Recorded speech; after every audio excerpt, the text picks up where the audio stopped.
At the Office, Cleveland's home for sports talk that never clocks out. From the latest headlines to heated debates, we're diving into everything sports. It's your hosts, Noah, John, and Erik. Cleveland! Welcome into the Office, the show where we talk all things sports. I'm your host, Noah, joined with my co-hosts, John and Erik. You can join us, too, at the Office. Leave us a comment on YouTube, Facebook, X, text, or call the show, 216-260-3433. That phone number is 216-260-3433. Even if you aren't watching the live and you're listening, you can still shoot us a text or leave us a voicemail. Maybe you'll get included in the show. Also, don't forget to follow us at The Office CLE on Instagram, TikTok, X, Facebook, you name it. We have it. We're there. We're doing our thing. John, Erik, how we doing, boys? Doing great, man. Weather's starting to turn the corner. I'm here with you two tonight chatting about some sports again, which is one of the things I look forward to every week. It's a good time to be here. We got March Madness around the corner. Let's get into it. Erik, what about you, man? Yeah, I'll echo that. I'm getting excited for March Madness. My UConn men's aren't looking too hot, but the women can still get it done. So I'm looking forward to that. Noah, how are you doing? I'm good because I have a very, very special announcement that I have been excited. I've teased it on the show a couple times here and now, whether it be with us, with Matt, what have you. Ladies and gentlemen, I am proud to announce that for the first time in our show's history, the At the Office crew are going to hit the road, go northeast to Ashtabula for a live show, live and in person. You can come check us out at Martini's March 26th, 6:30 p.m. The address is 4338 Lake Road West, Ashtabula, Ohio. Gentlemen, we have a live show. How are we feeling about it? It's dope. It feels like a mini milestone on the path to whatever this is going to end up. I wouldn't say greatness, but I think it's pretty great. What about you, E? I feel you, though, John. Yeah, it's going to be fun getting out with some of the people and fans. I know that some people have already kind of said they're going to be there. It'll be a lot of fun, and it's going to be the first of many kind of live events that we have on tap. Yeah, I'm excited as well. Shout out Martini, shout out Ashtabula, my hometown. I'm really excited to get out there, talk some sports. Hopefully there's some more good, more fun news going on at that point and not some of the other stuff that John will lead us into. But John, why don't you take it away? Give us our go. Yeah, for sure. So there's a lot going on since the last time we talked. We talked about college basketball heating up. We got hockey. We got pro basketball. Cavs are going crazy. But latest and greatest here on the shores of Lake Erie. Not the latest breaking news, but Myles Garrett signed a gargantuan deal, making him the highest paid player in NFL history outside of the quarterback position. Since we last talked, when the focus was, what are we going to do about Myles? He did Radio Row at the Super Bowl. He's leaving. So is Nick Chubb. Things have changed. So 30-second takes tonight. What do you think about Myles Garrett? What do you think about the deal? How do you feel about the team now? Erik, I introduced it. Noah's hosting. Why don't you get us started? Yeah, throw that timer up there. I'll be honest, I was a little excited that the deal got done. That's what my heart says. My head says that it was a stupid deal. We're overpaying for a guy that has not brought us any more wins. Remind you that he was on the 0-16 season. I hope that means that they're going to push towards greatness, that they're going to bring in guys and try to push for a playoff run and make something happen. But I'm just not super optimistic. So at the end of the day, it's just a giant waste of money.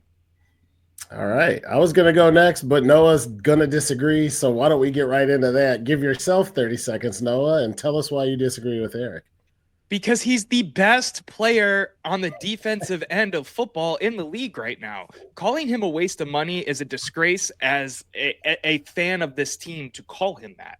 I understand where you're coming from. You're talking about an 0-16 Myles Garrett. He was a rookie that year.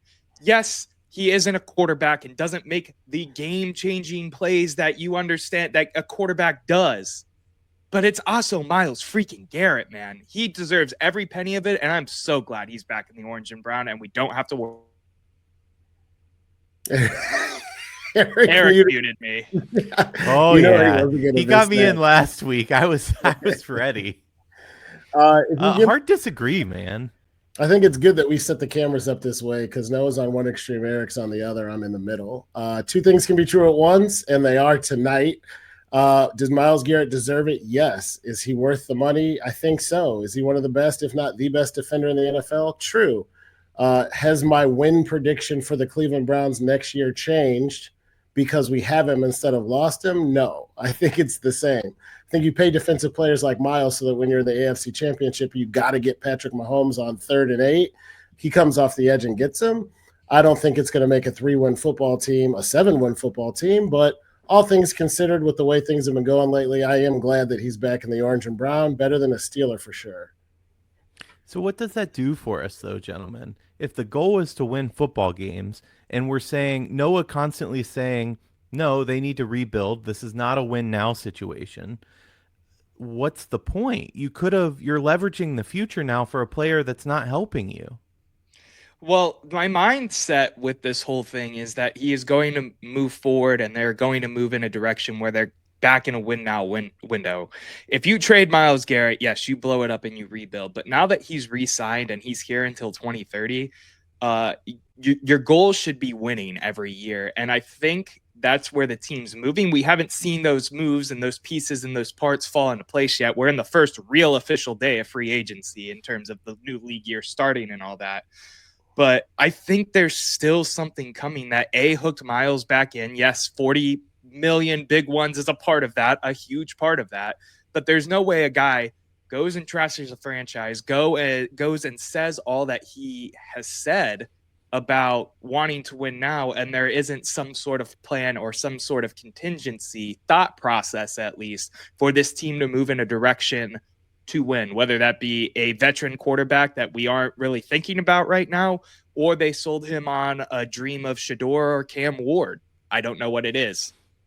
I think they sold him a dump truck full of money. Let's say that in my current job that I'm dissatisfied and I want to leave. I'm not saying that's the case, but let's pretend that's the case. And if my boss tomorrow said, hey, we're going to double your salary, I'm going to turn right around and be like, I love it there. This is great. This is the most fantastic thing of all time. To say that it's not about the money, I think, is just naive. We don't know why Garrett changed his mind, but I don't think front office management saying, Shador Sanders is going to lead you to the promised land. We all know, every single one of us knows, Myles Garrett is not going to win a Super Bowl with the Cleveland Browns. But Mark that in stone. Why do you think it's naive to think that there's more involved here than money? Because Myles Garrett in the past has taken a lesser paycheck to move forward and get a roster in his mind that was going to win. He makes choices that are ingrained in winning and going forth about winning. Okay, I'll give you 2 reasons. Okay. He went around and gave interviews saying, I want to contend. I want to go chase and win a Super Bowl. Yeah. Then he took the biggest contract outside of a quarterback for this organization. Do you understand how they work this cap though? Deshaun Watson, half of his money doesn't count against the cap. How they manipulate the cap, they could pay you $1 billion. Newsflash. Why are you talking about the cap? I'm not talking about the cap. I'm talking about Myles Garrett saying that he wanted to win a championship. We all know we're deluding ourselves if we're pretending that that's going to happen in Cleveland. So for you to say that he came back because he thinks he's going to win more here is insane. I don't think he necessarily thinks that he's going to win more here, Erik. I think Then it's about the money. No, it's not. I think it's about the money and a plan that he has more faith in than whatever the hell they told him at the end of week 18. John, I want to let you talk for a second. No, I'm enjoying the back and forth. I think you guys are both arguing good points, but we're forgetting some of the key criteria, right? Everything's not black and white. There's a gray area. So saying it's not about the money and then getting more than anyone has ever gotten can make it about the money. The other thing that is true is We're capitalists and we're Americans and we want to make money. So I don't think that we should shame a guy for wanting to get rich because we all want to get rich at the end of the day. I don't disagree. I'm not saying you Are the should shame the guy. overwhelming majority. But the one Take the thing that bag. there's a piece of this too that I think you guys are missing out on the argument, and that's sentimental value. Clearly being in Cleveland for his entire career meant something to Myles. He got the chance to stay. That's not contending necessarily, but it's important. From the fan side, I just got done ragging on ownership because Nick Chubb meant like the signature of the end of an era when we thought Myles was leaving. Having one of the fan favorites who's also an all-pro and a first ballot Hall of Famer choose to stay here, even if it was for a boatload of cash, I think is also a big deal. I also disagree with the certainty of, I can guarantee you we all know we're delusional if you think he'll ever win a Super Bowl with the Browns. I wouldn't bet a mortgage payment on it. I wouldn't bet $100 on it. But you don't know that they can't win with the Browns. They were closer than we would have thought a few years ago. I mean, we think it because they have no history of showing it, but I would have told you, Darius Garland's never going to win a title with the Cavs with the roster 4 years ago, and now we got the best team in basketball. A lot can happen over the course of a contract. I wouldn't have said that. At this time last year, do you think the Commanders – would you have said the Commanders were worth competing? Did you think the Commanders were going to the NFC Championship? Of course not. The answer is no, and that we don't know what that answer is because whether we draft a quarterback at 2, 33 – 97, wherever and it is. Do you know how close they were to a Super Bowl? As close as the Cleveland Browns were, which is not at all. We're talking 1 year, Eric. You're looking at it too micro. No, I'm not. I'm looking at an organization that has been dysfunctional top to bottom since I've been alive. That's not complete. Yes, it's completely true. But that is accurate. Not this front office. This front office has made the playoffs. This front office has done good things. This front office has traded for Deshaun Watson. You're both right, though, because you know who else has had a dysfunctional franchise since you've been alive? Washington. And they were in the NFC Championship. And they got a new owner, and that's made a big difference. We got a new owner. Just wasn't last year. Yeah, right. Exactly. And listen, he's a Jerry Jones wannabe. I have a comment coming in from Twitter. I'm going to pull it up real quick because it's on topic with what we got going on.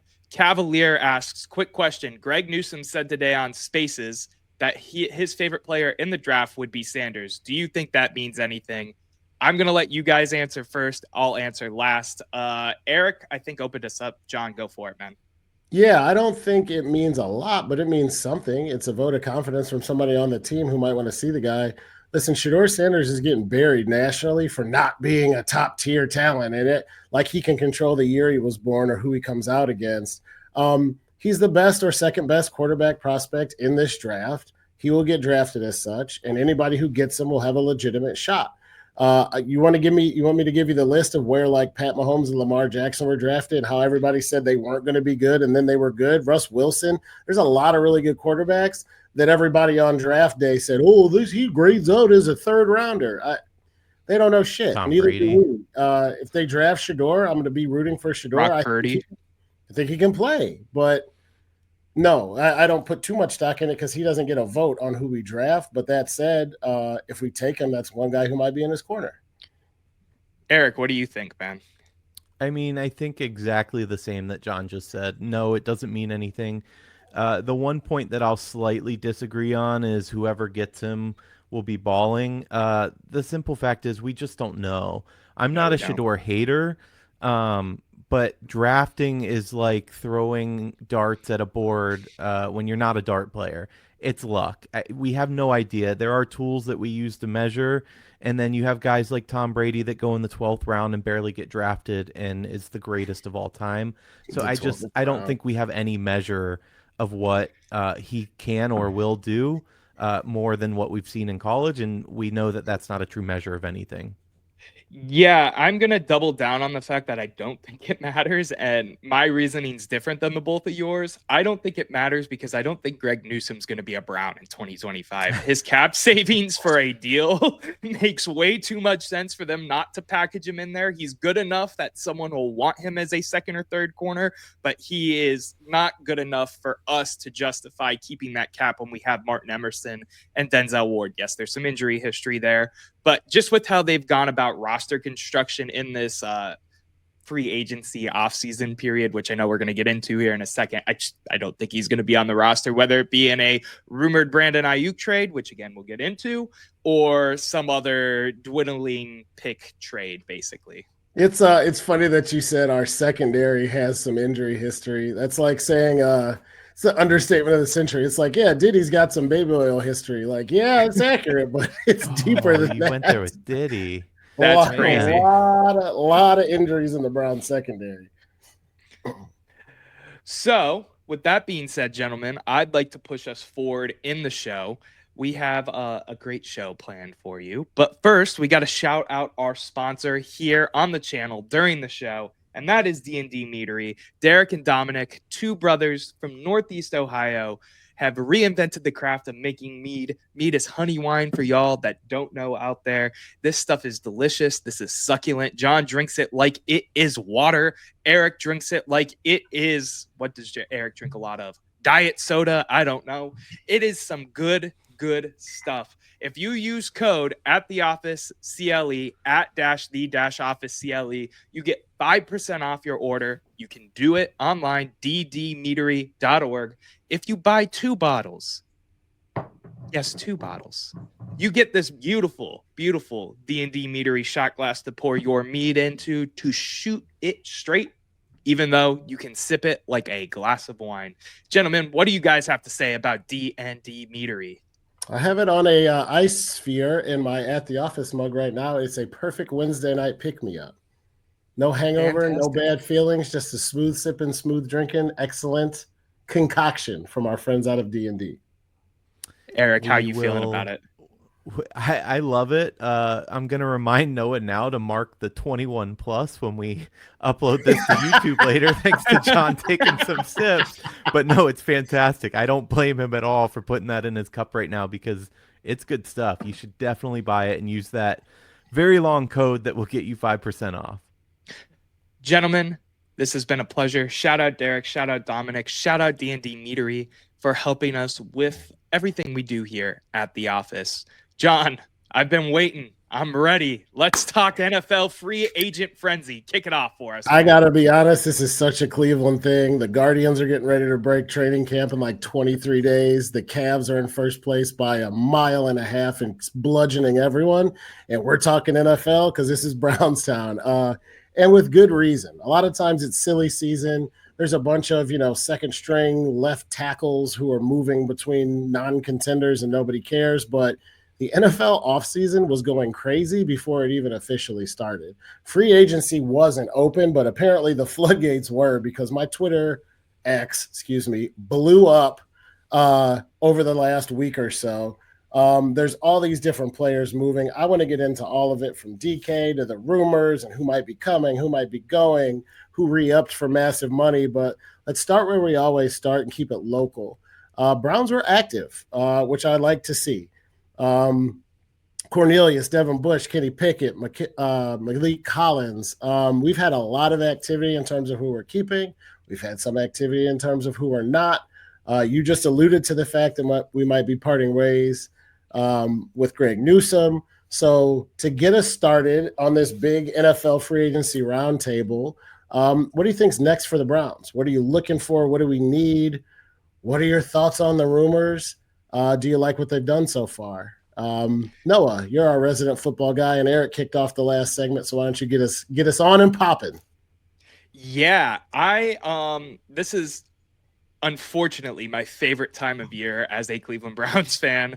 I love the draft and the free agency cycle and the drama that's ensuing, not even here in Cleveland, but with everything else that's going on throughout the league. I think the main thing and where we should really kick this off and start talking is the news that broke today that surrounds one former Steeler, former Bronco, former Seahawk quarterback, Russell Wilson, and the fact that he's coming to visit the Cleveland Browns tomorrow. He is taking a visit with a division rival because basically Aaron Rodgers is holding the Steelers franchise hostage. I want to know what you guys have to say because I feel like I'm going to be in the minority here. I do want to note real quick, too, that Russ is meeting with the Giants on Friday. So I'm not expecting a deal to be signed unless we blow his socks off tomorrow. And I don't think that's going to happen because why would it? Yeah. There's an element of this that reeks of let's get excited about people who were relevant 4, 5, 6 years ago.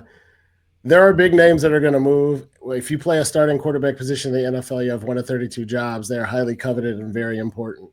That said, I don't know. Russ Wilson, he'd probably be better. I mean, he'd be better than what we had last year, but it wouldn't excite me if he were coming here, at least as a heir apparent for the starting position. If he's coming to compete, could be a backup along with Kenny Pickett, and we're still going to go after somebody else, then I actually pretty much love it because I think he'd be a good quality backup who you can rely on when the quarterback goes down. But if you're saying, hey, the Browns are going to break camp, he's our guy, I don't know. I think he's past his prime over the hill, and I don't think he means a ton. That said, the whole Aaron Rodgers nonsense in Pittsburgh is something we don't see out of that franchise very often. The Steelers usually, if 31 teams are losing their head, the Pittsburgh Steelers are like that lamppost in the hurricane where everything's blowing all over the place and they're just solid. To see them allow the prospect of picking up a 41-year-old Aaron Rodgers do this to their franchise is somewhat surprising. Yeah, I mean, that's the most exciting part about Russ going both to us and the Giants is that the possibility that the Steelers couldn't re-sign him. They let Justin Fields walk, and now they're going to let Russ walk. And as you said, it's all because Aaron Rodgers is holding their feet to the fire where he could sign somewhere else, and I hope he does. It's lovely to see a franchise that has, like John has said, been that stalwart. It's lovely to see them collapse a little bit. And I'm going to call it now that I think it's mistaken, but I think we're a year or two removed where Mike Tomlin will no longer be head coach of the Pittsburgh Steelers. That said, focusing on the Browns, Noah, don't smile. I said that it would be a mistake, not that it would be the right move. There's a point in time where two parties grow apart, and I've been calling it for about, a year and a half? How long have I known you guys? 2 years, damn near? But anyway, We don't need to get back into that one. Go watch that video if you haven't already. That is a fun one back in the time machine. OG at the office. No, here's how I feel about Russ Wilson. I think you're absolutely right, John. I think he's a little past his prime. Is he more exciting than Deshaun Watson? Abso-freaking-lutely. So to have him under center, we know we can get a little life out of him still. The thing that made Russ, though, is that he was able to escape the pocket and make amazing throws on the move. And as you age, that just gets harder and harder. I'm not sure he can quite do that anymore. And that's really what set him apart in the NFL, and it's what won him his Super Bowl ring out in Seattle. Will I be happy breaking camp with him, as you said? Happier than I was probably knowing how it went last year, sure. But you say maybe our guy's still out there. Who is that? I can only think of one name, and at least so far, the Falcons aren't moving on him. Well, there's three names because Cam Ward and Shedeur Sanders are names. That's fair. So that's a good transition for the thought experiment I'd like to play with you guys. I have a graphic. I want you to tell me who you think the two quarterbacks are. You know what? One last point on that before you move in case we don't come back. No, we're talking about the same topic. So you're totally fine. Let's go unless No, go for it. Go ahead. Yeah. Okay. All right. So we have two quarterbacks listed here, one on the left, one on the right. Who do you think each of these quarterbacks are? I think the left is Aaron Rodgers. The two things that stick out to me, I think his percentage was around that, and also he took a shit ton of sacks, which that graphic indicates. The right, 66%, 3,500 yards. Probably Russ. Okay. John, what are your guesses? I was going to say like Kenny Pickett. I don't know. Okay. This is Kenny Pickett maybe on the Aaron Rodgers. I would like to say on the left, although that looks really bad. But I'm going to go Aaron Rodgers on the left. I'll say Kenny Pickett on the right. That's probably wrong, but I don't know. Well, he didn't play much last year, so. That's true. I So, guess I'm Unless thinking you're of. pulling old stats. That's what I was gonna say. I'm drum going roll, back 2 years already. drum roll, please. Jeffrey Champion in the comments got it correct. Nope, the right is Kirk Cousins, the left is Russell Wilson. So when you Okay. look at the Bear statistics, Russell Wilson is a better fit, a better player at this point in time than Hold Kirk up, Cousins. pause, Noah. Because Yeah, you got to give Jeffrey more props than you just gave him. He called that shit down to a T. We're doing a sports show over here, and we were both wrong, and he nailed it. So good job, Jeffrey. shout out Jeffrey, shout out Jeffrey. But to me, I know Russ has some negative press in terms of him being a lousy teammate, in terms of him being a Pittsburgh Steeler and what that means to us as Browns fans. But if you're looking at it from the outside looking in, and you're going just off of statistics and just off of performance last year, one quarterback played the whole season and made the playoffs. The other one was benched for a Yeah, rookie but to be fair, and hold played on. That's horrible. Go ahead. That's not really the tale of the tape because Kirk Cousins put up some insane numbers through like 6 games, and then according to him, he got hurt. He trailed off. Also, that tells me that his offensive line was shit as well. So Yeah. yes, that those stats matter, but If you want to talk offensive line, Russell Wilson sacked 33 times in well, I guess it was less games. And Kirk Cousins was sacked less in more games. Kirk played 14, Russell Wilson played 11. So who had the better offensive line? well, yeah, his sucked too. But if you put that back up there, you're Yeah, I got saying you. Hold because on. Kirk had more games. Kirk's on the right, you said, right? Kirk is on the right, Russell Wilson is on the left. I mean, he has a better completion percentage. He has better yards per attempt. I think the fall off was due to injury. If you look again, you got to look at You're his talking first 6 0.3 games. yards per attempt and 3% of a completion percentage. No, no, no. I know. I'm not saying he's like astronomically better, but you're throwing that up to say that Russ is better. And I don't think that's a clear indication just based on those stats. I Is what don't I'm think saying. they're astronomically better than each other. I just think Russ is the better option out of the two. And anybody who's upset about Russell Wilson potentially being the Browns' bridge quarterback or backup to whoever the rookie is that they draft if they go that route, I think it's a perfect fit, especially if it's a guy like Shador Sanders, an older vet who's won a Super Bowl. He jives well with kind of that ego type, which we know Russell Wilson has. I think it would be a match made in heaven, low key. I want to But throw something maybe at I'm you wrong. real quick with this whole scenario, because the reason I say Kenny Pickett before is because I had Kenny Pickett on the brain, and we might have to have Jeffrey on for like a guest segment because I think he was right in the chat already twice this show. He also said, and this is something we talked about pre-show, Kenny Pickett could be the starter next year. He's 26 and was a first-round pick. And I was going to say, since talking with you guys about this earlier this week, I wouldn't, again, I'm not saying I would bet on it, but Aditi Kikawala came out with this, hey, don't look past Kenny Pickett. He could be your starter. He could find the fountain of youth in a new system. He was worthy of a first-round pick. Don't sleep on the guy.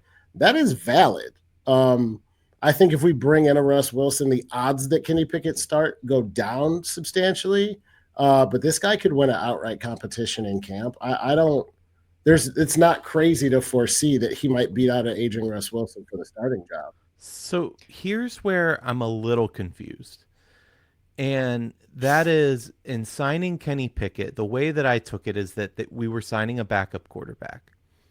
Normally, what you do when you sign a backup quarterback is you sign somebody that's in the model of who your starting quarterback will be because the same offense, the same scheming, all of that goes in. Your starter goes down. You want your backup to be similar, hence Lamar Jackson and then Huntley.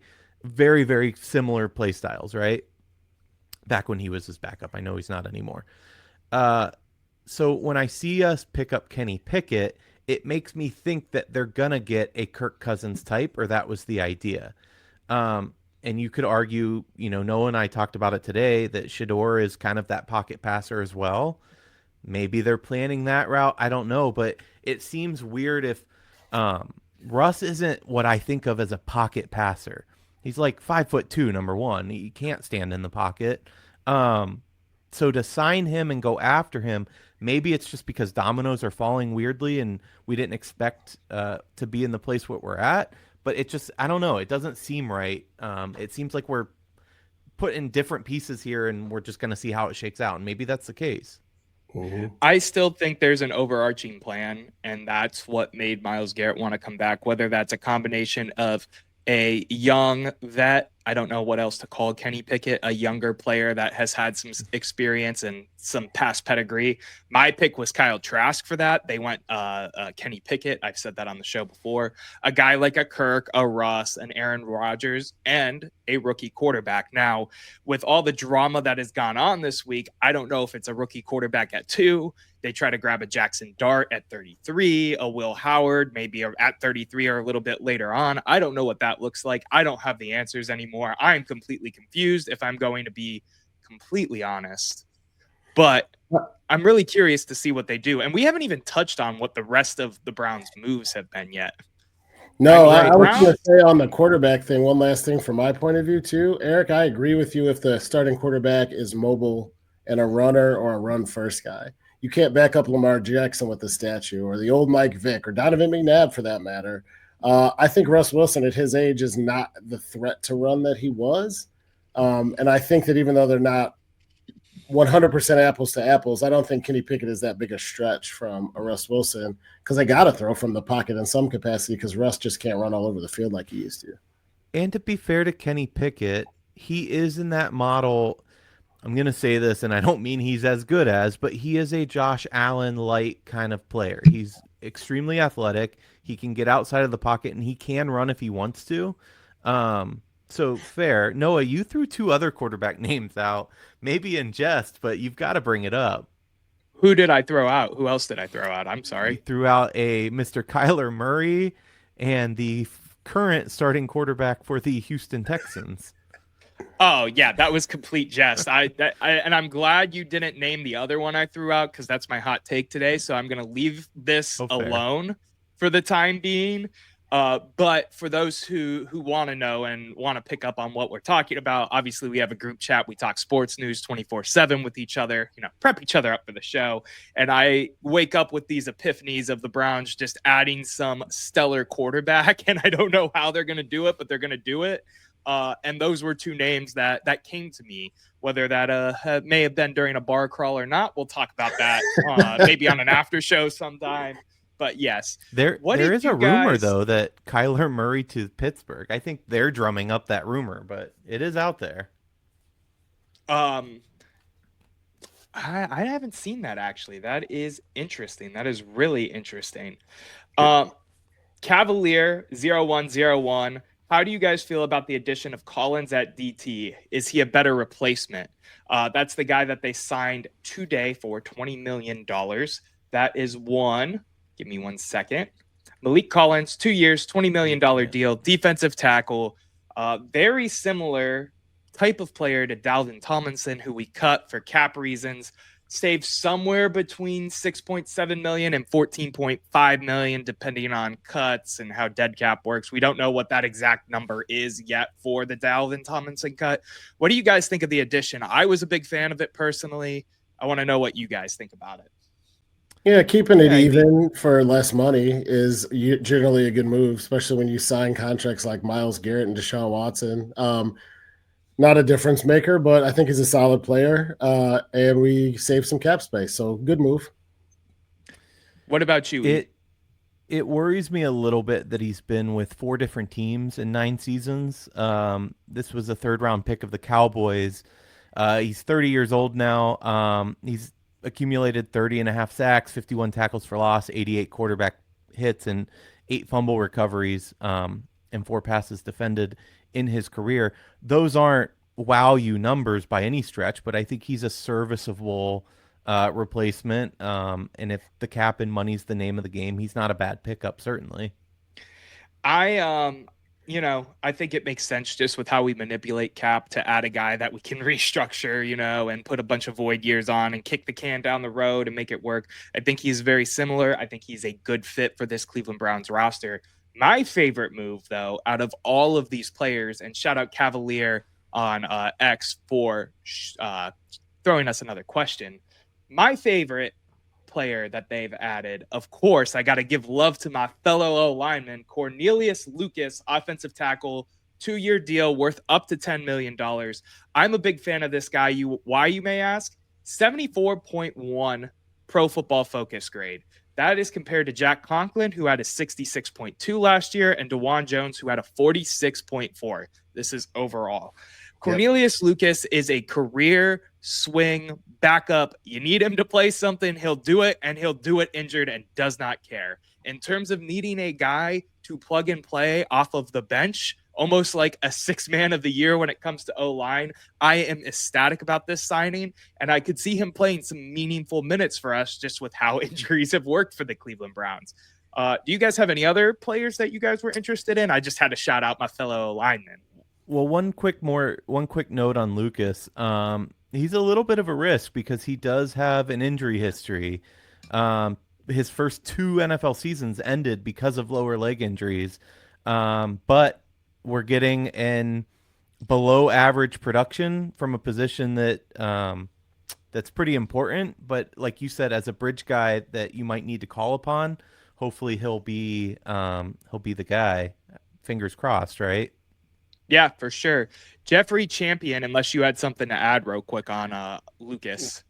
John. No, not on Lucas. You said any other moves. We didn't talk about who we lost. I thought it was interesting that Juan Thornhill. I don't know. When he came here, I thought he was going to be so much more and be so much better, and it kind of came in with a bang and went out with the fizzle. Almost got buried in the news cycle, but just interesting note. Yeah, I'm not surprised they cut him. I think he had poor performance, this, that, and the third, and it was a good cap move. Jeffrey Champion asks, so Joe Tyron, the defensive end middle linebacker that we had, has played a mixture of off-ball linebacker as well as pass rusher. Where do you guys think we'll play him? I have an answer for this, so I'll go first this time because I've been kicking some of these questions that I've been betting in to you guys. I think they are going to try to load this guy up and play D end. I think this is going to be Joe Woods' fun, nice little project this offseason, trying to get a former first-round pick to be a dominant edge defender that fits the mold of the edge player that the Cleveland Browns want in our defensive scheme. That's what I think is going to happen. What do you guys think is going to happen? I like him at linebacker, to be honest. If I think of I'm not going to act like I'm an expert on this guy's game. I haven't been watching film or anything, but I know his stats. I remember how he played. If I had to say, name me one position on the entire team since 1999 where we just haven't ever been right. First answer is quarterback. Second answer is probably linebacker. Jameer Miller got hurt. It's the only guy who comes to mind who even sniffed a Pro Bowl, and everybody else is average at best. We don't need a next Ray Lewis, but a really good linebacker, I think, is something this team has been missing. And if he can get reps there and look good, I'd rather he go there. Because with Myles Garrett coming back up front, you don't have to have another Pro Bowler at the other end. Or I think the need on D-line is less than at linebacker. So if I had my druthers, I hope he comes on as a backer because he's played that well. But as long as he's getting after the quarterback and playing well, I don't have a big preference, but we need linebacking help.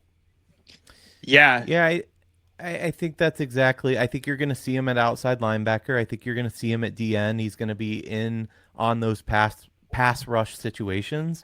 I think what we're seeing so far on the defensive side, I think we're going to see a mix that's going to get thrown at teams. We're not going to line up the same every single time, nor should we. And I think he's one of those guys that can fulfill a couple different positions, and we'll use him as needed. Keep in mind, this was a first-round overall pick just a couple years ago by Tampa Bay. I think 32 overall, if I'm not mistaken. There's talent here, and I think you'll see you'll see him involved in a lot of plays next year. I do think that people take it for granted that you can just switch positions willy-nilly. I'm getting like Jabril Peppers, Cameron Wembley vibes, just because it's like, don't be a jack of all trades and a master of none.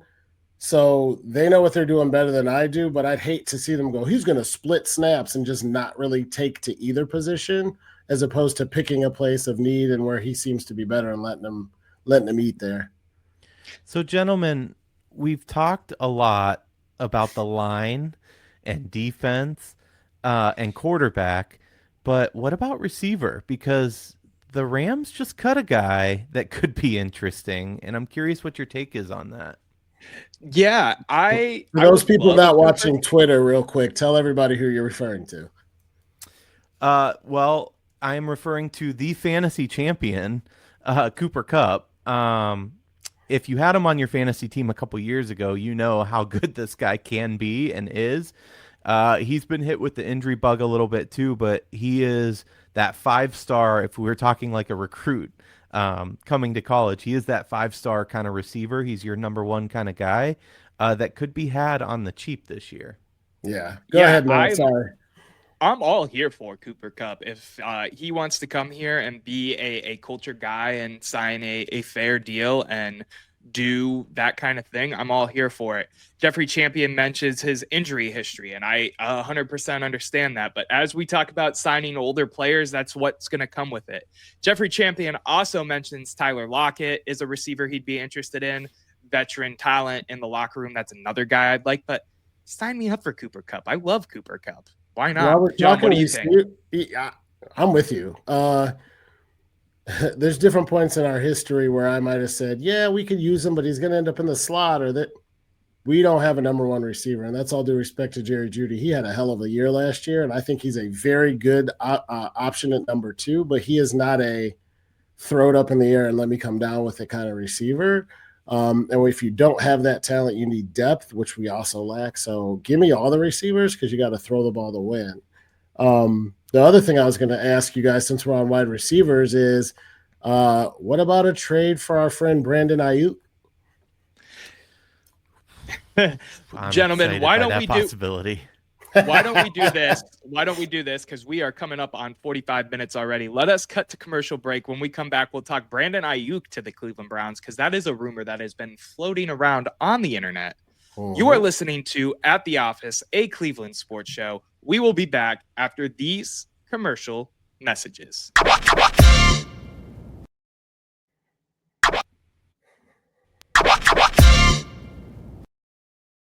And we are back at the office talking all things Cleveland sports. Please subscribe or hit the download button if you're listening to the audio only version of the show. If you're not subscribed to us on YouTube, it helps us grow the brand here of At the Office a ton. Go check us out, At the Office, a Cleveland sports show. Comes right up as soon as you type that in on YouTube. Gentlemen, we have a merch shop at theofficecle.com. You can get yourself a beautiful t-shirt like the one I'm wearing. You can get yourself a mug. You can get yourself a sticker here. We have it all over there on the website. Make sure you check it out. Lastly, shout out Fans First Sports Network for everything they do in supporting us here at the office. Gentlemen, Brandon Aiyuk, John, you opened the floor for it. I'm going to let you kick us back off into that topic and let us run wild with it. Yeah, I think about what we're going to have to do to compete and where we've had issues in the past. And we had a few flash in the pan seasons from guys like Amari Cooper, going all the way back to guys like Braylon Edwards, even though he had the dropsies. But a real Flash Gordon had a hell of a 2-year run, couldn't stop smoking hippie lettuce for long enough to let his career progress. But I feel like receiver is another one of those spots where if you're going to compete, you got to have a guy. He doesn't have to be Randy Moss in his prime, but you got to have a number one legitimate wide receiver. I think he could be that. So if the price isn't too high, the Niners look ready to wheel and deal. I don't think they don't want to compete, but I think they're going NFC Championship and out every year for that run. If Christian McCaffrey stays healthy, isn't enough anymore. We're either all in or all out. They're looking to move. If the Browns can make it happen, I'd love to see this guy here. You imagine him, Cooper Kupp, and then keeping Jerry Jeudy, what that does with Njoku at tight end for our passing game next year. I'm excited for that, even with like a Russ Wilson or a Kirk Cousins or whoever it ends up being at quarterback. Shout out my guy Shador, man. I'm with you, John. I know Eric's going to juxtapose us. That's why I'm hopping in here real quick. You are? Yeah, what? You do? I love Aiyuk, but go on. You do love Aiyuk? You said you don't know how you feel about it. You're in on Aiyuk too? 100%. I don't know. It depends on what we'd have to give up, but yeah, I think he's a fantastic player. I'll let you go. My bad. I secede. That is my fault. There you Go go. ahead. Yeah, let our man No, E go. you're And shout out to Noah for using juxtapose. When I met you, you still had diaper rash. Now you got a thesaurus under your desk. oh man. That's what that was happens when you hang out with Eric Williams outside of work. There I go. I'm back at it. Yeah, I'm all the way in on Brandon Aiyuk. I think he would be a great fit here in terms of just adding him to the receiving core we have now. Cedric Tillman, Jerry Jeudy, Brandon Aiyuk. That sounds pretty fun to me, regardless of who's back there at quarterback, whether it be Russ, any of those names you said. I believe the asking price right now was like a third rounder, and Greg Newsome was what the floating around was. If that that's is the case, let's do it. First of all, I think he's going to be a Carolina Panther. Let me say that from the jump. I think that Bryce Young's going to get his number one receiver, and it's going to be Brandon Aiyuk. But if it's a third rounder and Greg Newsome, sign me all the way up. I mean, I would send a second rounder. You're talking about taking a flyer in like a second round, for example. You have no idea how that pick's going to end up, to a proven guy that will demonstrably improve you on offense. I think it's a no-brainer. I don't care if it's Kenny Pickett throwing to him or somebody else. I mean, hell, let's sign all three. Let's sign him, Cup, and Lockett. You just chuck the ball up. You don't even have to be accurate. I want to shout out Dogs Digest, one of my mutuals here on X. He tweets, he or she, I don't know actually, he, she, they, whatever they go by, that, quote, hashtag Browns trade Greg Newsome and 2 6th-round picks for Brandon Aiyuk tweet is going to hit different, because that is the type of moves Andrew Berry makes. I don't know how we're going to sell the 49ers on it, but damn it, those 2 6th-rounders are going to produce not one, but 2 more Brock Purdy's. I would know. Yeah, exactly. I would take that. Jeffrey, to answer your question, why not bring in Stephon Diggs? That is because he is going to be a Dallas Cowboy. That deal sounds like it's all but done. Anything can happen, but I think he will be with the Cowboys next year. I would love to bring on Diggs, to be completely fair, but I just don't think he's a fit here. Granted, he does have the connection with Kevin Stefanski from Minnesota, so maybe he relies on the fact that he played good in an offense under Kevin Stefanski, and that would entice him, but I agree with what you have to say already, Eric. I think he is all but a Cowboy. Which I don't know why. I mean, that organization's just as dysfunctional. No, pretty much. Hard to argue. They got a quarterback, not a great one, but they got a better one than us. That's literally the only difference. They are bad, man. Gentlemen, have you ever seen a free agency quite like this? Like, I know it's, first of all, it's not the silly season because that's a Premier League term, but I know it's the craziness that's going on right now, but I don't remember ever seeing so much movement and so much action of such quality players too, like big names, ever. No, I agree. It's fun. Even it feels like it's trade deadline 2.0 on steroids during the steroid era of baseball, because of all the trades and moves that are going around on top of the fact that it's free agency and there's players just signing to new homes. I mean, it has been absolutely electric, ecstatic, fascinating, enjoyable. I could throw every adjective at the wall and it probably would stick in some way. Yeah. Well, it's been fun unless you're a Seahawks fan. What are they doing? I mean, that's like they don't even want to try. They traded all their receivers. That team wasn't all that bad in a division that's not all that great. I don't know. Saw some head scratchers coming out of there. Hey, we don't need these guys. DK, whatever. Yeah, it is really interesting. We have breaking news real quick. Sorry. Mac Jones goes to the 49ers. Backup for Brock Purdy. Interesting one. And that deal is, hold on, $7 million with $5 million guaranteed. Again, getting a quarterback that's a very similar style. That's what you do. By the way, Dan Orlovsky, who I like Dan. He's a good guy, and I think he has good opinions. He thinks that the Browns can compete if they sign Russ. He's all in on Russ. I could see it too. You asked about Seattle, though, to get us back on track. Seattle, to me, is a really interesting case. I don't think moving from Geno to Sam Darnold is a massive upgrade. I get the getting younger part of it, so it makes me scratch my head a little bit there, especially because Geno is still playing good ball for you. Blowing up what was, in my opinion, the best wide receiver room in football when you're talking 1 through 3 talent. doesn't make sense to me either. They've had some good signings in terms of adding to the defense and adding, majority defense aside from Sam Darnold, really. But 3 years, $100.5 million for Sam Darnold. You still can't sell me on that off of 1 year, man. You just can't. He looked horrible for so long. He gets in one system that fits him, and to pay him that much money and just expect it to be the same, it's too risky for me. I would have liked him on the Browns if he was coming for like $10 million a year. 33. Sam Darnold is the Seahawks are saving money signing him. So, yes, it sounds like a ridiculous contract, but they got the cheaper quarterback in the end.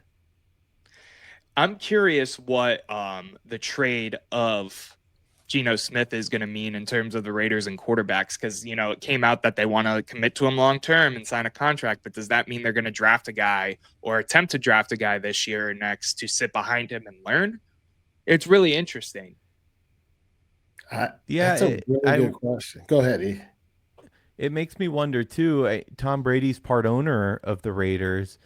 Is he making or influencing any of these decisions? I don't know the answer to that, but it's an interesting thing to question. I wish he would give his take because I'd be fascinated to hear it.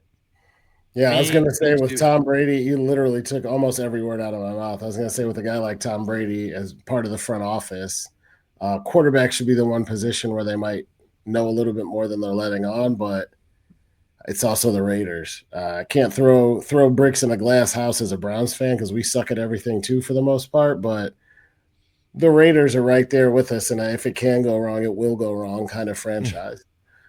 And by the way, just going back to the Seahawks real quick, keep in mind that they're in a league with the 49ers, the Cardinals, the Rams. There's a lot of movement in that whole I said league, I meant division. Yeah. There's a lot of movement in that whole division. We've been talking 49ers quite a bit too. It'll be really interesting how that shakes out by the end of the year. Jeffrey Champion talks about Malik Willis, Joe Milton, a lot of Browns fans saying bring them in, to be our potential starter. Jeffrey, you should definitely go check out. I just wrote an article on Joe Milton and this exact topic. We talk about that in length over there, so go check it out. It's on Fans First Sports. Got to give myself the shameless plug there. I mentioned Kyle Trask earlier in the show as a potential backup option for the Cleveland Browns. He signs back to the Bucs for 1 year, $2.78 million. Interesting to see how his career goes, continuing to stay behind Baker Mayfield there. One thing I wanted to ask you guys, though, was the AFC North, the division we're in. What do you think of some of the moves that are going on there? Because there's been some decent-sized moves going on. DK is a Steeler, DeAndre Hopkins and the Ravens. I want to open the floor for that one. My very first question, when we have a Steelers fan at the office, Noah and I do, and he was very excited about DK, and I would be too. I think he's a fantastic wide receiver, but my first question was, who's throwing him the ball? Yeah. I mean, first of all, who's throwing him the ball? Second of all, you have another diva wide receiver on that team. There is only one ball. I don't know that will work out for the Steelers like people think it will. I could see that situation going south. I respect Tomlin. I think he's a player's coach, and he'll have them ready. But we've seen that receiver room in the past not be able to get along and function well with one another, and it'll be interesting to see how that progresses. Yeah, and looking at another team in our division, it's the tale of the haves and the have-nots. Feels weird as a Cleveland fan to say, well, the one thing we don't have to worry about is money, because it seems like Jimmy and Dio back up a Brinks truck in anybody's driveway if they ask nice and go on Radio Row at the Super Bowl. But the Cincinnati Bengals got to be sitting there thinking, not only aren't we really active in terms of free agency, getting pieces in. I mean, these guys competed for a Super Bowl in the last few years. They have Jamar Chase. They have T. Higgins. They have a great defensive end in Hendrickson. And they're not doing anything meaningful. Like, do you give a shit? You're just going to let Joe Burrow rot on your bench? I mean, you talk about people knowing your conspiracy theory of people who aren't really available, who we want to see here, who could be available. I don't think it would be a hard sell to get Joe Burrow out of Cincinnati to Cleveland. I don't know how you make it happen, but man, we have never traded in the history of the two franchises. We have never traded with them. To trade a franchise quarterback in division, we'd have to give up literally like one entire side of the ball, including Myles Garrett. The whole defense would have to go, and a first-round pick, and a kiss on the cheek. I might give that for Joe Burrow. I mean, to get a franchise quarterback, I'm with E. he signed through what, 2032 with them? Yeah. I mean, who on the defense other than Myles Garrett are you married to? Denzel Ward, Maybe. JOK if he plays again. For Joe Burrow? For Joe Burrow? That's I'll fair. sign the No, it's replacements totally to get fair. Joe I'm just Burrow. playing devil's advocate here for a second. If they said trade your whole, totally if they fair. said give us your whole defense and a first-round pick, and we'll give you Joe Burrow, I think I pull the trigger. I think I would do it. Joe Burrow is top 5, So good. maybe top 3. Where did he land on our list that we just did? Well, he got that's MVP fantastic. Yeah, I mean, he was top 4 for sure. He was in our 4. I think he was 2 he was 3 behind Lamar. No, he was 4. He was behind Lamar at Josh 2, Allen and Allen at Patrick 3, Mahomes. and Mahomes at 1. Yes. I think I had him at 2. Eric had him at 3. Noah had him at 4, and that's where he ended up. Something like that. But clearly, he's a top-tier quarterback. 100%. He's tier 1, no doubt. Does DeAndre Hopkins on the Ravens scare you guys at all? It doesn't really push the needle for me. Like, DeAndre Hopkins is still a solid receiver, don't get me wrong. But, he's the Ravens older. are a weird, they on paper should be the scariest team in the NFL. And then they get to the playoffs and they're anything but. So nobody that they add, it doesn't make a difference in my opinion, because we've seen what they are and who they are in the playoffs. That has not changed until they can get over that hump and get over the Chiefs or Bills or whoever. They or don't the scare me at all. Texans or whoever the hell else. I mean, when I heard this, I go, great. Another guy for Lamar Jackson to overthrow in the AFC divisional round. Next. Which is so crazy. I mean, you have a guy that puts up unbelievable numbers and then folds as soon as it's playoff time. Yeah, it's absolutely insane. I'm trying to think, is there any other? You see it a lot less often in the NFL. So this is a surprise. But you know how in basketball and baseball, you'll have regular season champions, and then they're going to fold. Like there's teams in the NBA every year. It reminds me when the Cavs had LeBron and we'd play Washington with Gilbert Arenas. And everybody's like, oh, this is the year. This is the year. I'm like, no, it's not. It's the Washington Wizards. Like, can we stop? It's rare in the NFL, but like the Ravens are that. We won 14 games this year. Awesome. So what? Yeah, it doesn't have your regular season banner. Like the AFC North banner only means so much when you don't win it all or go further. And I have no room to say that as a Browns fan, but that's just the reality of the fact. Haven't the Browns won the same number of playoff games in like the last in the Lamar Jackson era? Don't the Browns have the same number of playoff wins as the Ravens? That can't be right. I believe so. It might be. They might have one more than us, but that's it. I was gonna say there's no way they've only won one. By the way, guys, we didn't even talk about this because we just assumed that the Browns are taking a quarterback in the draft. But Schefter reported 2 days ago that he's not as confident that the Browns are taking a quarterback in the draft. Not in the draft, just number 2. At number 2. Well, yeah, for sure. They're definitely taking a quarterback at some point, but yeah, you see my eyes in that 2-hole. I have become, as much as I was an Abdul Carter truther on this show, of the mindset with everything that's going on in terms of the GMs, Kevin Stefanski, people's jobs, the state of the franchise. I am of the mindset that they need to go quarterback at number 2, regardless of what really the overarching narrative is about this quarterback class. If they could get lucky and do some draft day movie shit and draft Abdul at 2 and then end up with Shador, not Cam Ward. Cam Ward will be gone, but Shador at like 8 in a trade, fantastic. But if they're not walking away with one of the top 2 talents in this draft, I'm scared for the outlook of this team because we already kind of know where the ceiling is. And I don't know, man. I just don't know. First of all, 2 things on that. One, draft day movie magic is driving literally like 6 hours from the different points that he stops at in 20 minutes. 100%. But 2, You keep saying you're a truther. We haven't seen Abdul Carter play an NFL down yet. There is no truth to your take yet, just for the record. I mean, by truther, I know we're talking semantics right now, but I mean that's what I think the best option overall is. Like if we were. Oh, so you're leaning, a believer. Okay. I'm a believer. A believer. Is that better for you, Erik?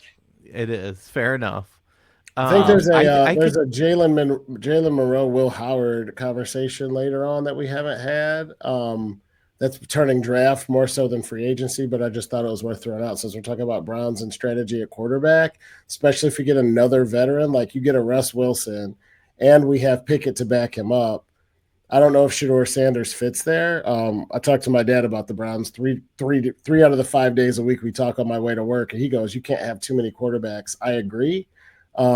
If we don't go at number 2 with quarterback, even though I do not want anything to do with your friend Noah out of Penn State, there's also a Jalen Monroe or a Will Howard option. Monroe. Yeah, we add depth. No, wait, you said it wrong again. Let's try that again for all the people. Milroe. Jalen Milroe. You said Monroe, like Marilyn Monroe. I did. I said it 2 or 3 times. He's an Alabama quarterback. Don't even say Will Howard again, though. Like, listen, love Will Howard. Not how you said it. Love Will Howard.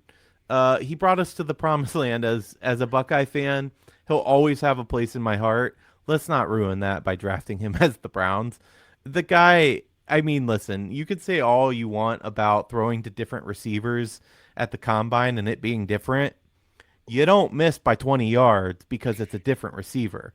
It was a pretty bad combine for him. I'm not gonna lie. I'm pretty sure I would have thrown better than that. And this is the guy, see our previous show or 2 shows ago, that had some pretty bad quarterback moments in my life. Will Howard's not the guy. Will Howard, I think, could be the guy because I think he's a scheme fit for Kevin Stefanski. But I think we tabled talking about some of these tier 2 draft options for another show. I have one more thing I'd like to bring up just in terms of talking points. Justin Fields' contract, anybody? I think it's a good transition. One Ohio State quarterback to the other. $30 million, 20 of it guaranteed. Are you buying Justin Fields as a Jet or are you selling? No, in the fact that the Jets are awful and they're going to ruin his career. Yes, in that I don't think it's a terrible contract. I mean, this is the going rate to snap somebody up in a season that is seeing historical movement.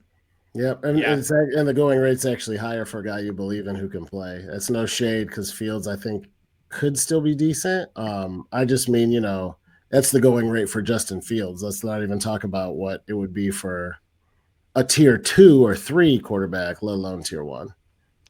Yeah, I mean, people on the internet are upset that we have missed out on so many of these options, seemingly waiting for Kirk Cousins or whatever they're doing, whatever they're cooking. I'll tell you what, to make an apples to apples comparison is something we talked about. I believe in Justin Fields and New York Jets as much as I would in Russ Williams and Orange and Brown. Russ Wilson in Orange and Brown. Now we messed you all up, man. He was good in Chicago. He had a terrible offensive line. Yep. But we tend to overlook the fact that he was balling there for a while there until he got hurt. So I think he has it in him. It's also going to link him back up with Garrett Wilson, which is kind of fun. I think those two are interesting. I'm still not giving $30 million to a guy that hasn't proven much in the league, especially on a Brown. I'm thinking of it in the Browns lens, and people being upset that we didn't go after some of these guys. It's way too much money, in my opinion, for a guy like Justin Fields. I get why the Jets do it because they're the Jets, but I'm content that we as a franchise did not do that. We took a flyer on a quarterback that hadn't played a meaningful down for $235 million guaranteed.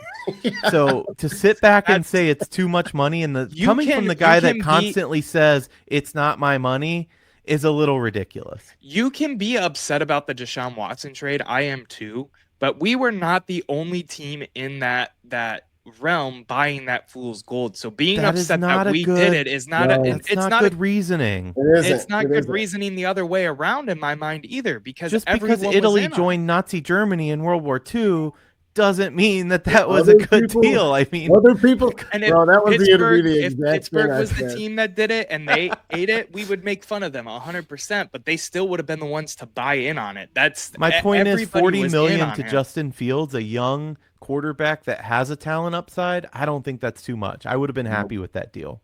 30. Yep, I agree with Erik, man. I don't think.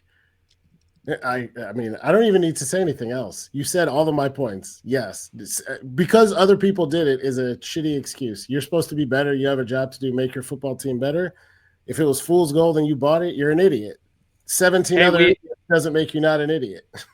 We have breaking news. Cleveland Browns related breaking news. Dalvin Tomlinson signs with the Arizona Cardinals. 2 years, $29 million, $16 million of it guaranteed. So if you're talking contract to contract, we did end up getting the better deal there in terms of defensive tackle. Any thoughts on that one, or are we just all in agreement there? It's fair. Yeah, we weren't going to pay him that. No. Fair enough. You know what? We Glad you the got only your other bag. position we didn't talk about. I think we need a running back. Well, that's a draft issue. I think a lot of people accept that that's a draft issue, just because of how deep the running back class is. We're gonna get to one more question, and then John, if you want to push us to final thoughts and takes after that. But Jeffrey Champion over here says, "I have a great question. Since Daniel Jones got $30 million from the Colts, does that mean Anthony Richardson is available? Because if he is, I would bring him in." What do you guys think about Anthony Richardson? Because I'm all the way off on Anthony Richardson. I think he is a bust. I think the two of them are competing. I don't think either one is named the starter next year. No, I think it's a competition for sure. Beat Daniel Jones, you could have your job. Don't, you're a bust, and we're moving on 100%. And but this would is, you guys, by the way, real quick, this is exactly why I'm not completely sold yet on the Commanders either, because one season does not make a quarterback or a team, as we've seen with Indy, because Richardson at one point was absolutely lighting it up like nobody had seen. And now not look like where we're at. not like Jalen Daniels though. Jaden Not Daniels the is same, but he was it's still on fire. We're talking historical versus a good rookie year. That's two different Historical levels when it comes to rushing. Let's be fair, but okay. Historical in terms of a rookie quarterback making it to the championship game. Yeah, that is a historical moment that you got to watch last year that you're taking for granted right now. That was my exact point. We did not have a Colts to the AFC Championship moment out of him. So in my mind, that's very different. He did light it up for a minute. I wouldn't even say it was a whole season. He played well. I get the point. But if you aren't all in on the Commanders, they're in on them because they're making moves too. No. I'm just saying we'll see how it plays out. How it shakes out. That's all. And that's fair. There's a sophomore slump. That's a thing. So to get us back on track real quick, though, would you want Anthony? Say they're dealing him, right? Would you want Anthony Richardson as a Brown? Because again, I'm all the way off on it. John, go ahead. Sure. I would have taken him go ahead. I want 15 roster spots filled with quarterbacks. At this point, I don't think that. I mean, sure, go for it. I think he's Kenny Pickett type level. And we already got him, so I don't think we need another one. I wouldn't have hated it had we not already added him, but I don't see the need to add another solid backup to a roster when we still need a starter.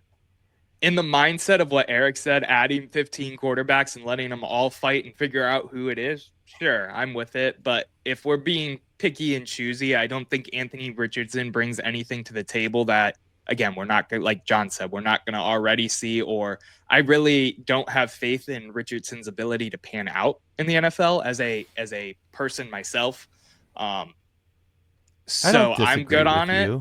I wouldn't want to waste assets to trade for him and bring him in when we could use it for something else, like a Brandon Aiyuk trade or something of that nature. I just think we need to try something. I mean, I think it needs to be gladiator fight to the death wins the job, and we launch everyone else into Lake Erie at this point because what we're doing is not working. That would be more fun than watching the Browns play like they did last year. Exactly. Fair. Survivor quarterback edition. Noah, you didn't mention something. You were big on DTR. Maybe you've cooled on him since his atrocious performances, but you haven't mentioned how you feel about him being shipped off. Big on DTR is a stretch. I like the guy. I liked his energy. I liked his YouTube channel. I wanted to see him succeed. I wanted to see him play last year when we already knew where the Cleveland Browns were going to end up last year. He was a project quarterback that I don't think is going to pan out as a quarterback in the NFL. Maybe a backup, but definitely not anything more than a second, third string guy. Wish him all the best in Philly, though. He's going to a great situation to learn some more. But I had a feeling he was going to be off the roster by camp or by the end of camp because I think they just want to overhaul the entire quarterback room, start fresh, and cut Deshaun Watson in 2026. DTR, bad quarterback, but good social media presence. Noah likes him. Baker Mayfield, bad social presence, good quarterback. Noah hates him. That's Gen Z for you. But let's get to hot takes. No, I think that's a good point. I'm wishing him well too. He didn't do anything here but try his best. I'm not a DTR bro, but I'm not wishing ill against him either. This is a hell of a show. Jeffrey's take. Should have moved him to receiver. Yeah, you're right. We should have. Why not? Try it out. Fair point. Great conversation, guys. We went in a whole one segment just on free agent talk. We could probably go another half an hour if we wanted to or needed to, but we're already a little bit over our landing point. Let's wrap up tonight with the same way we always wrap it up. Hot takes. What's going on around the world, around the country, in the sports, maybe not sports. What are you burning on? What do you want to leave the folks with tonight? Erik, why don't you get us started? So the MLB has produced some new hats this year, and I'm going to throw one up for reference.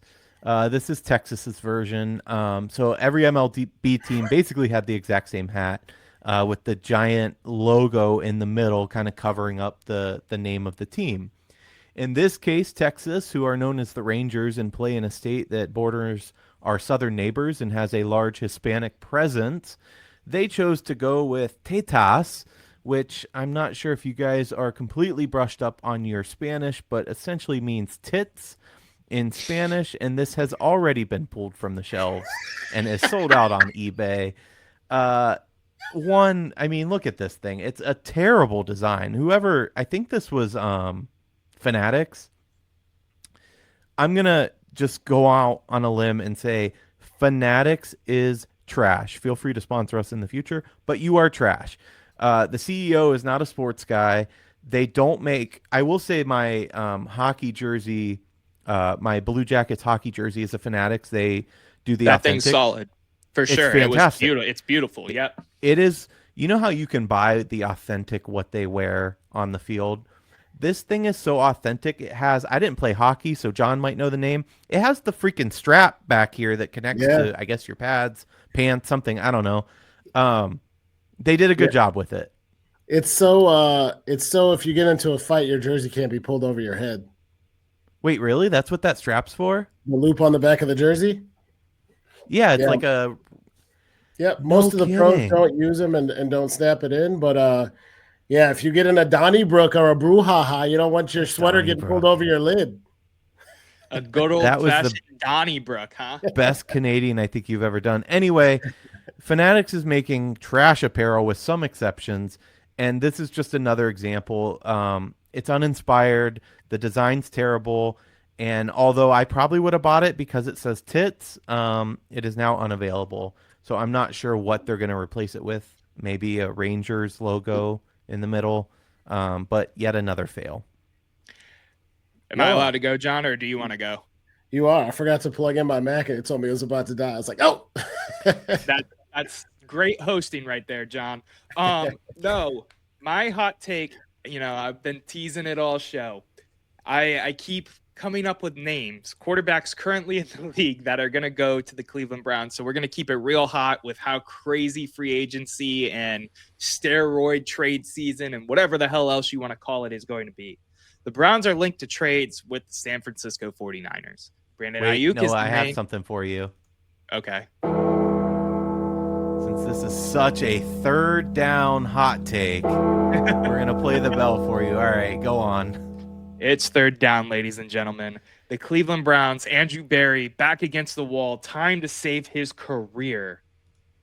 Looks up at, I don't even know the name of the 49ers general manager, and says, I'll give you a third, 2/6, Greg Newsome, insert random player here, and you're going to give me Brandon Aiyuk. And I know you don't want to sign Brock Purdy to that extension. We will. We'll just kick the can down the road like we did with Deshaun if it don't work out. Give me Brock Purdy. And the 49ers, with all of their trades and everything that they have going on right now, force themselves into a full-blown rebuild, and Brock Purdy is a Cleveland Brown. That is my spicy take of the show. All right, that's an interesting one. I'm going in a total different direction. We've done football for an hour and 16 minutes. TGL, Tomorrow's Golf League, started off as what I thought was an interesting idea. They launched the season. For those of you not familiar, it's basically like a simulator, video golf, where you hit the ball into the screen, except it's a big arena. They filled it with fans. They put a real green. They use spotlights to show where the ball lands, so you actually have to chip and putt, and you hit off a real, placards of grass or little patches of grass. So it was trying to turn the simulation game into something more realistic. Also, all your favorite PGA golfers were on teams instead of competing as individuals, and they said it was going to broaden the audience for the game. I don't know if I did that. I don't know if it made people who wouldn't normally watch golf watch, but I know for me, being a golf fan, it was kind of cool. I don't think it's a game changer. It's not must-see TV, but seeing Tiger Woods in his natural element goofing off with the guys, seeing the pace of play where you don't have to walk after your ball after a 350-yard tee shot, and seeing some team competitiveness instead of individual, I thought was unique. So tip of the hat and a job well done to them on that. Playoffs, I think, are this week. Again, not must-see TV, but if there's nothing else on a Saturday night or a Wednesday night for that matter, I definitely was throwing it on. I thought it was pretty cool. So good job. Looking forward to watching more of it before the season's over. Leave it to the old man to end us on golf of all sports. We're talking NFL free agency, and we end with the TGL? Tomorrow's Golf League, right? Yes, sir. Oh, I fell asleep as soon as he mentioned golf. Okay. Yeah, I was over here on X reading, making sure we didn't miss. Yeah. You get the 4 majors out of me when it comes to golf. I'm sure as hell not watching them hit it into a screen. This coming from a soccer fan, ladies and gentlemen. The 0-0 draw brought to you by Erik. You mean the biggest sport in the world? Hey, We're just American, baby. You just told Noah just because everybody else does it is a stupid reason. I agree with that for soccer. And I will second poor that. take. Gentlemen, it has been a fantastic time talking sports with you on a Wednesday night, as we often do. Quick reminder to all the audience, we kicked off the start of the show with this announcement. We'll end it. We are doing a live show at Martini's in Ashtabula, Ohio, March 26th, 6:30 p.m., 4338 Lake Road West. We're all excited. We're all jazzed to hang out, talk sports with you guys. Gentlemen, do you got anything else you got to say to people before we send this show home? I thought that I wouldn't miss being excited for the draft, that this was the most exciting part of a Browns fan season, and that's sad. But I did miss it. I'm excited. I can't wait. I had a dream about the NFL draft last night and how it played out. Erik knows the dream. John, I'll tell you when we get off the live air. John, you good? Anything you want to say to the people? No, I agree with Erik. I think that means deep in our soul we have a bit of a loser mentality, but the draft is fun, and that's what we know best if you're a Browns fan. Fair. Damn right. Everybody, it's been a great time. Thank you for hanging out with us on the live, dropping your questions, talking sports with us. Don't forget to hit the subscribe button on YouTube at The Office, CLE at The Office, a Cleveland sports show. Hit the download button if you're listening to the audio version of our show. Check us out on all socials at The Office CLE. We have Instagram, TikTok, X, Facebook, you name it, we do it. And instead of telling y'all to have a great night, day, whenever you're watching, whatever I normally say, I'm going to leave you with a parting image for our video viewers, because at the end of the day, Russell Wilson is just one of us. Have a great day. Everybody, enjoy your night.